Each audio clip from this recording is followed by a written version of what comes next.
ஆகிறது.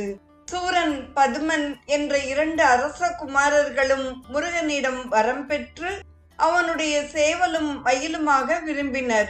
இடையில் அவர்களின் தவம் தடம் புரண்டு விட்டது. இருவரும் ஒன்றான சூரபதுமன் தேவர்களின் கடும் பகைவனாகிவிட்டான். சூரபத்மன் அவர்களை தன் வன்முறையால் பெரிதும் துன்புறுத்தினான். ஆதலால் அவனை தேவர்களின் வன்பகை என்றார்.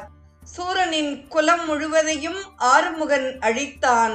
அதாவது அசுரரின் பகை உணர்வை வேருடன் அழித்தான்.